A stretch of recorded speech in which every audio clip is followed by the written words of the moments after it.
Queridos irmãos, por essa ninguém esperava. Isso é uma vergonha para o Evangelho. Mas não devemos acusar somente o profeta Mirim, mas também quem o ensinou. Não esqueça. Deixe seu like e se inscreva-se no canal e ative as notificações. Bora pro vídeo?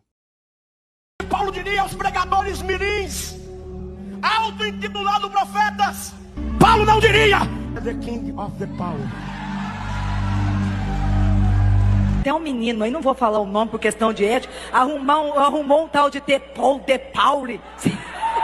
Pai amado, eu não sei se vocês estão falando, irmãos, o que é aquilo? E agora... Opa. Essa aqui é a minha mãe. Sua mãe aí? Essa aqui é minha mãe. Legal, hein? Essa aqui... Qual o nome dela mesmo? Érica. Érica. Esse aqui foi eu, acho que eu tinha o quê? Uns 6, 7 anos por aí. Isso aí foi num casamento. Érica, e você aí? O que passa na sua cabeça vendo essa imagem? Você tinha 6 anos, 7 anos, hoje você tem 14, é o dobro da idade. O que passa na sua cabeça essa imagem? Muito amor, né? Uma guerreira, sempre andou comigo. Todo lugar que vai pregar, ela vai ainda ela comigo. vai ainda contigo? Vai, anda comigo. Então foi uma primordial, eu ganhei ela. Ela viu essa virada de chave sua, né? Viu. Quando foi que você virou esse fenômeno aí? Esse ano passado? Foi esse ano, faz nem 3 meses. Você virou esse fenômeno da internet, o fenômeno e o Brasil todo. O Brasil todo faz nem 3 meses. Todo mundo tá querendo você. São igrejas que te chamam, como que é? Só pra galera entender. Sim, são igrejas que me chamam. Pra ir lá passar a palavra de Deus, é Sim, isso? eu recebo de 15 a 30 convites por dia. Muito, não tem como você dar conta de muita isso, coisa. Né? Por dia pra poder pregar a palavra. O problema é que eu nunca tive ninguém, eu vou explicar. Meu pai não é crente. A minha mãe, quando Deus fez a obra, ela no Centro Espírita. Nenhum dos meus 3 irmãos são crentes. Família por parte de mãe também não é crente. O meu tio, por parte de pai, que era pastor, faleceu. Quando eu tinha 4 anos de idade. Não cheguei a conhecê-lo, né?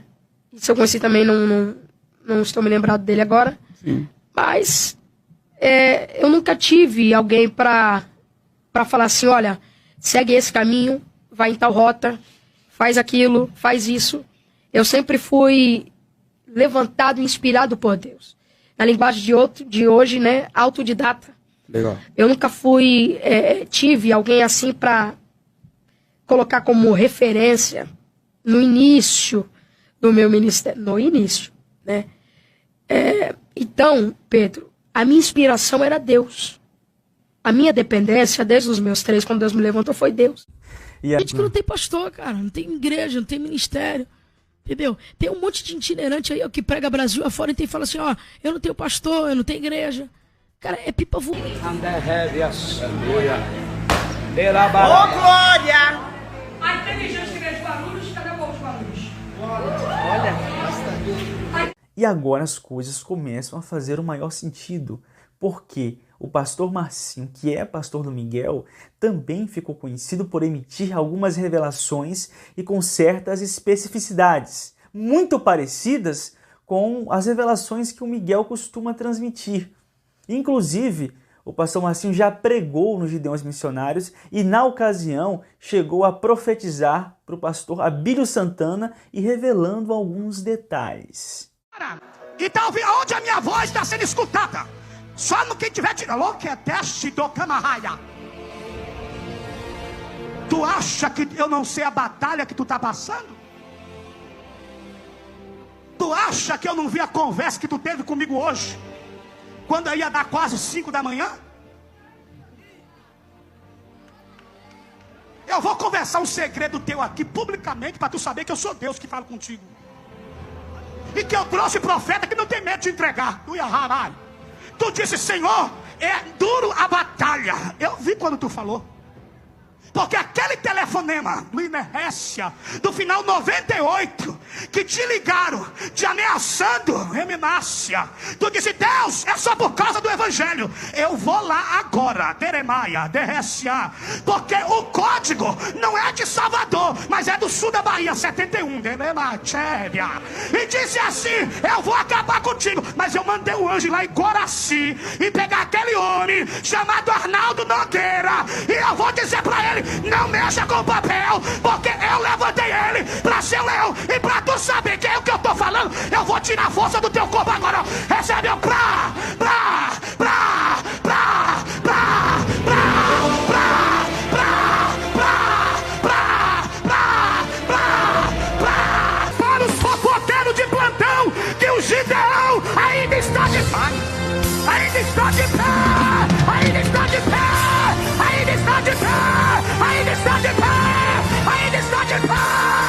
disseram, no Azavauá, ele não entra.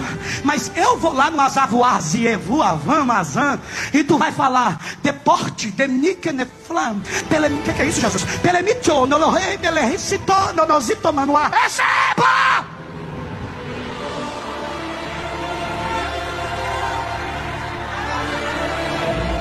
Tira o cansaço das tuas costas. Reminaia. E eu te digo, alguém disse, ele não pisa mais na terra do Ocanito, Eteru, Ocanaiotô, Ocatanioconocotitocodocorocatá. Eu, Senhor, te digo, o Japão é meu e Nagoya pertence a mim. Atacataí, tequeté. Alguém disse, ele não volta mais para of the king, the power, the man, the best, the king, the fairy. Fire, kiss my. A América tá na minha mão e eu abro a fronteira a hora que eu quero. Alto caro e flash, que é meu prato. Debi ofíbio, que é meu. Debi a prova, que é fá. Eu falo na embaixo do país, vocês vão pisar. Of the king, the power, the man, the best, the king, the fairy, the smile. Porque a bandeira da América rola sobre vocês. E justamente por isso o pastor Marcinho tem recebido uma enxurrada de comentários em suas redes sociais e pessoas cobrando dele algum posicionamento, uma vez que acreditam que ele seja a pessoa por trás do Miguel, o direcionador, até porque o pai do Miguel nem cristão é. E o pastor Marcinho tem alguns padrões que são bem parecidos com os do Miguel. Tanto é que depois que saiu aquela matéria no Assembleia de Valor dizendo que era o Marcinho, a figura por trás do Miguel, o seu mentor de fato, o pastor Marcinho ele veio a público e ele se posicionou a respeito disso e esclareceu algumas coisas. E não negou que seja o grande mentor do Miguel. Dá uma olhada. Olá, gente, paz, tudo bem? Estou passando aqui, primeiramente para agradecer a Deus mais um dia. Estou muito obrigado aos meus netos assistindo no YouTube.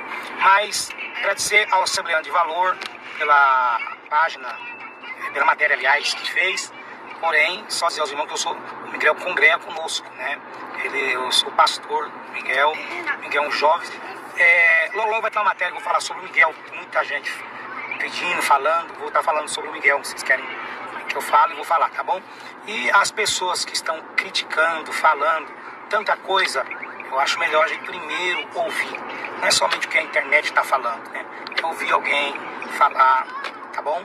Mas Deus abençoe a todos vocês e a família de cada um de vocês. E lembrando a vocês que sempre terão pessoas que vão julgar, vão falar. E, inclusive, a gente tem recebido muitas palavras contrárias, mas deixa eu falar com vocês. A gente não pode julgar uma pessoa por um corte de vídeo, pela internet. E temos que ouvir primeiro, tá bom? Vai dar tudo certo, vai ser motivo de nós, mais uma vez, glorificarmos a Deus. Eu não pastoreio desde ontem, nesse ministério hoje, já sou pastor há 23 anos. Quando eu vim de Minas Gerais, pastoreava em Minas Gerais. Antes de Minas Gerais já tínhamos trabalho. Então, nós temos bagagem em relação à igreja. Então, vamos estar orando, vamos estar pensando. Nunca eu usei a minha rede social para mencionar, só estou agradecendo ao Assembleia de Valor pela matéria. Que pergunta sábia, obrigado, viu? Você falou com o Miguel. Como ele está com tudo isso? O Miguel é muito diferente do que as pessoas têm falado dele nas redes sociais. Vocês têm que conhecer o Miguel. O Miguel é um menino, é uma criança. Claro, fica triste, mas tem tido acompanhamento. Estão morando. Orem por ele. Essa palavra é muito pesada. E nós, algumas medidas judiciais estão sendo tomadas, né? Porque é criança, conselhos, ajudas psicológicas, oração, jejum.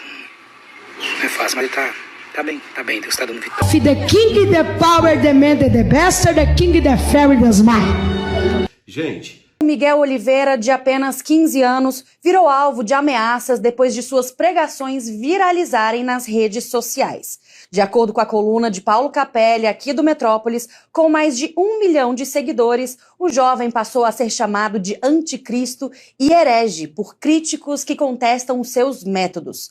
Parte do segmento evangélico também se posicionou contra ele. Segundo relatos, as críticas giram em torno de 3 principais pontos: a suspeita de que o pastor simularia falar línguas desconhecidas, o pedido de doações via Pix durante os cultos e os anúncios de curas milagrosas. milagrosas. Em uma dessas ocasiões, por exemplo, Miguel chegou a rasgar o laudo médico de uma fiel com diagnóstico de leucemia, alegando ter curado a doença. Eu filtro o teu sangue e eu curo a leucemia. Fatos e acontecimentos, eu vou vir aqui dar uma explicação para vocês que muitos estão pedindo. Devido a comentários que não são legais, né? Pessoas dizendo que eu poderia estar morta, pessoas dizendo que eu poderia ser uma atriz contratada, e não, na verdade não é nada disso. Eu fui fazer uma visita nessa igreja, em Alphaville, e eu não conheço ninguém de lá, nunca tinha ouvido falar no nome de Miguel, nunca tinha visto ele na internet, e nem nada. Conheci ele naquele dia que eu fui ao culto. E eu estava sentada no fundo da igreja, eu era uma das últimas com a minha mãe. E ele me chamou, dizendo que Deus já havia me curado de um câncer, e que o câncer voltou e que Deus ia me curar novamente.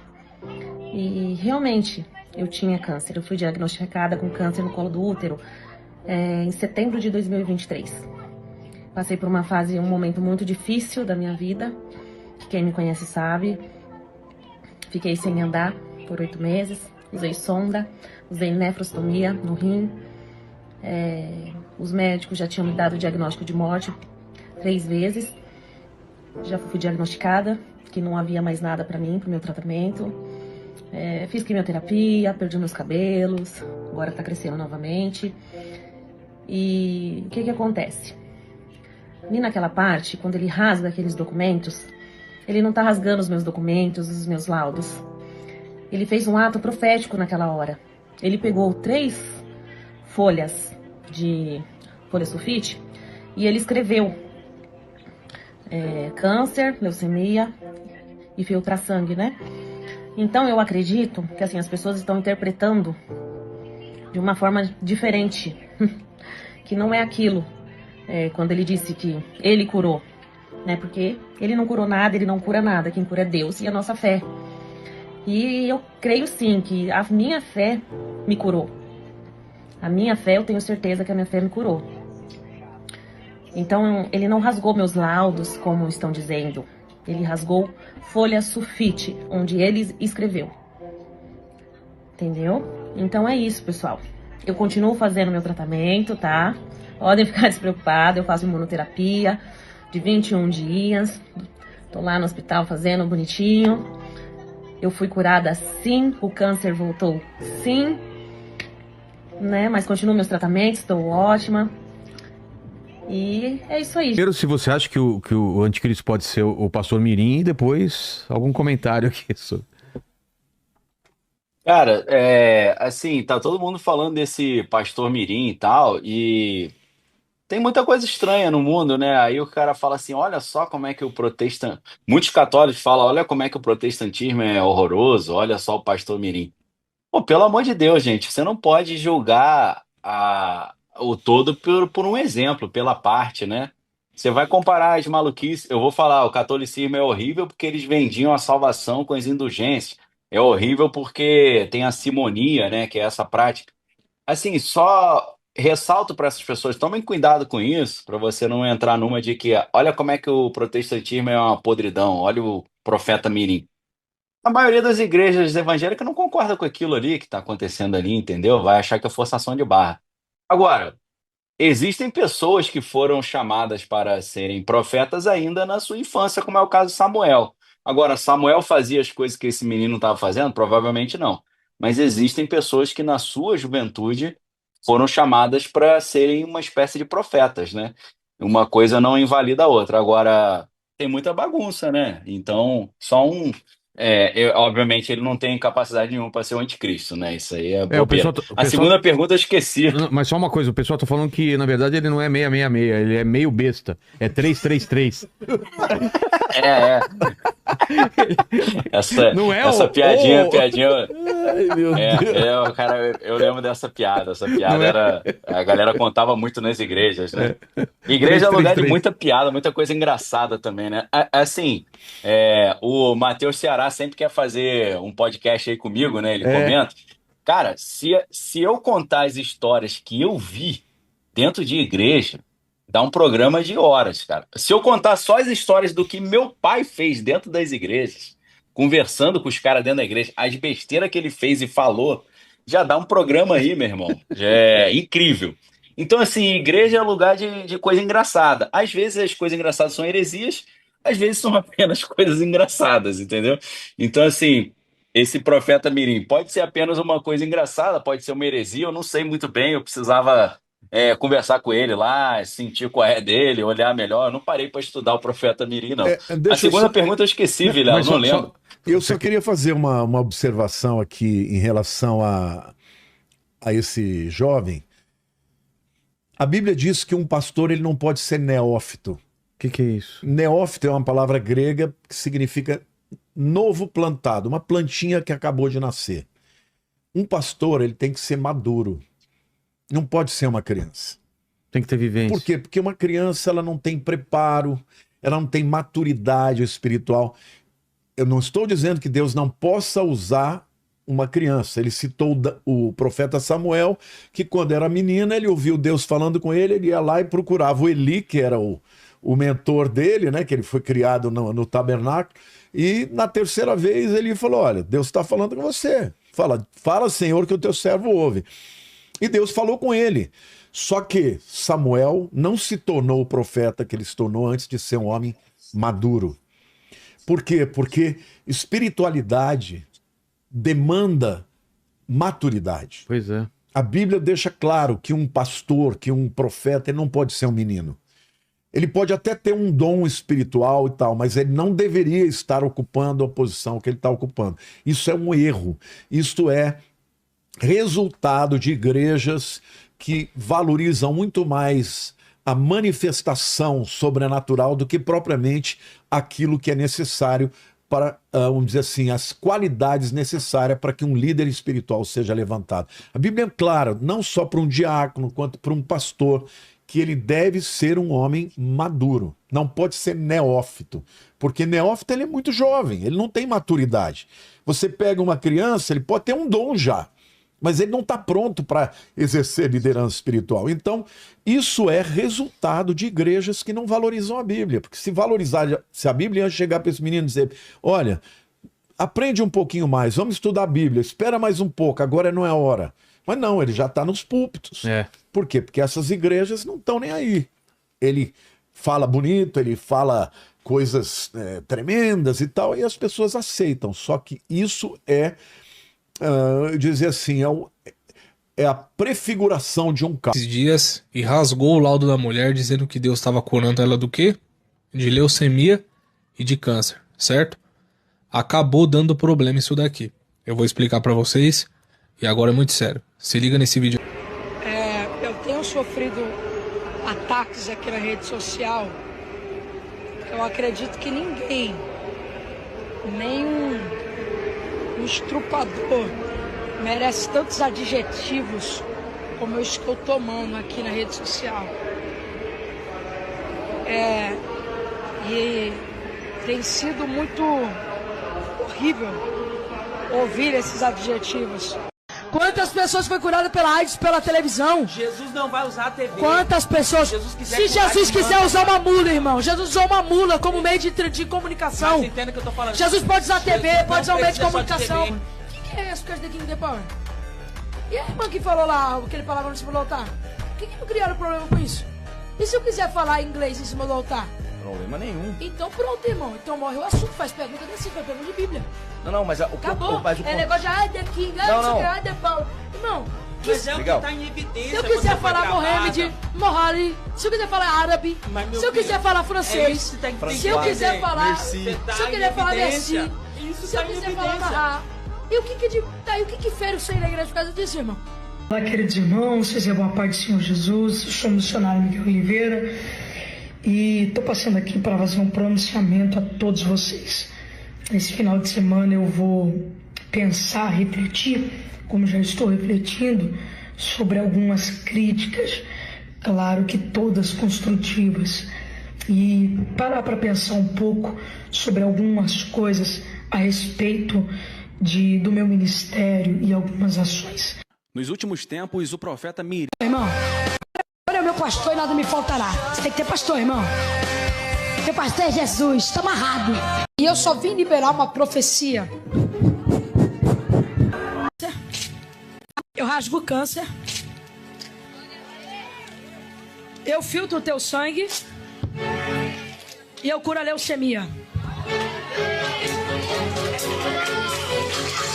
Porque o exame, eu tô entendendo, o exame ia dar em definitivo. Você tá entendendo, moça de azul?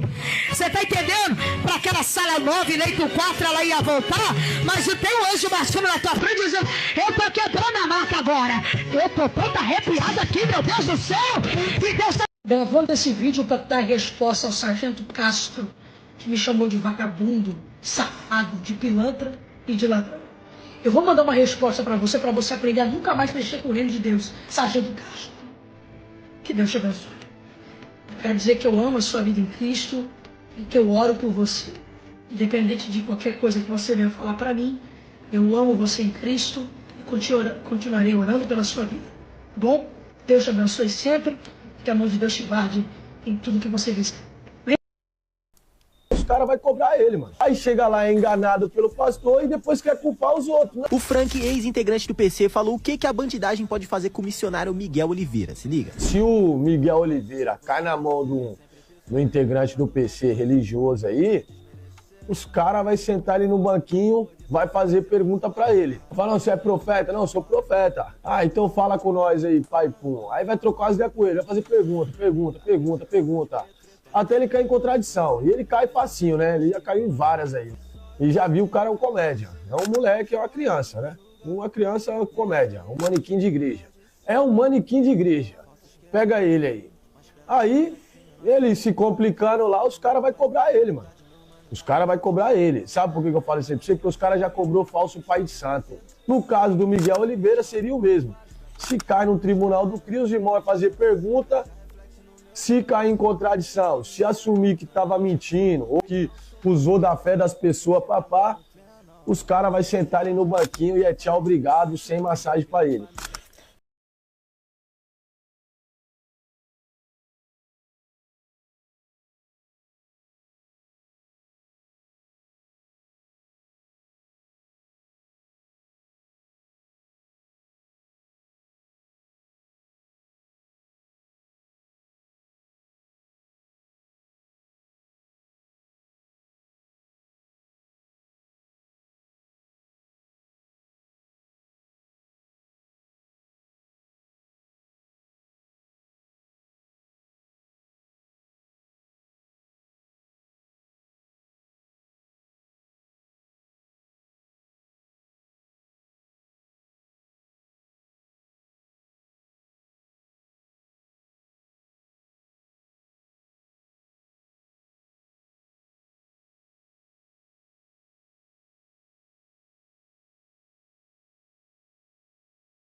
Preste atenção. Manda toda a igreja abrir a boca.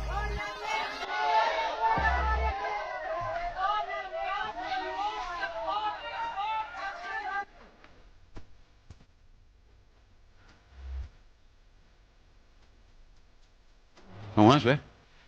Deixa de mentira, vai pra cá. Tu não tá vendo anjo nenhum. Tu não tá vendo profeta nenhum. Ai, me segura. O grandão da Galileia me tomou aqui numa unção. Deixa de show, rapaz. Olha pra cá. Deus vai cobrar de ti. É falso profeta, mentiroso, enganador, palhaço. Deus não usa essas coisas. Capítulo 17, capítulo 18 de 1 Reis. Os profetas de Baal faziam o quê?